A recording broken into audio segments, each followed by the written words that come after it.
Christophe Vallée, chargé de mission à la création d'entreprises innovantes au sein de la Technopole de Vannes. Je réalise avec le porteur de projet l'ingénierie financière et technique du projet. J'analyse l'ensemble des besoins avec le porteur de projet et je mets en relation, j'oriente ce porteur de projet vers les experts sur le territoire. Je valide avec le dirigeant ou le porteur de projet le modèle économique, la cohérence entre le modèle économique, la faisabilité technique et le financement du projet.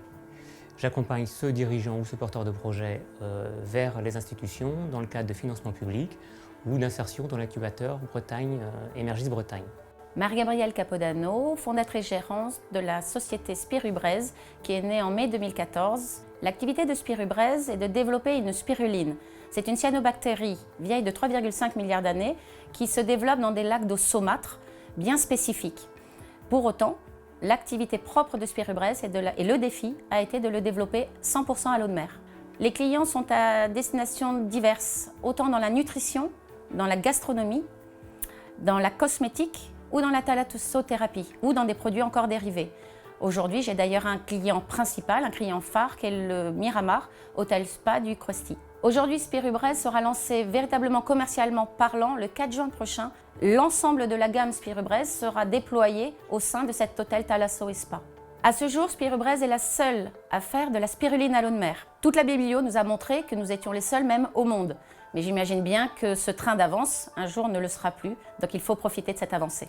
Dans Spirubrez, aujourd'hui, nous sommes 3. Moi, en tant que recherche et développement et tout ce qui est partie administratif ou marketing et communication. Puis j'ai un chef de production et un ouvrier de production. Décembre 2012, j'ai eu l'occasion d'aller à un événement Technopole où j'y ai rencontré Michel Brébian et je lui ai présenté mon projet, mon envie de développer ces microalgues à visée humaine. Je suis retournée vers lui vers le mois de septembre 2013 et j'ai donc rencontré Christophe Vallée qui a été mon soutien au niveau de la Technopole. Dans le cas du projet avec Marie-Gabrielle Capodano, concrètement c'est un accompagnement qui dure 3 ans. Premier rendez-vous en septembre 2013, actuellement 36 rendez-vous effectués avec la dirigeante ou des experts sur le territoire. Par exemple, le CEVA, IDEMER, le Pôle Mer ou encore des cabinets de conseil en propriété intellectuelle, des conseils juridiques ou encore en conseil en stratégie.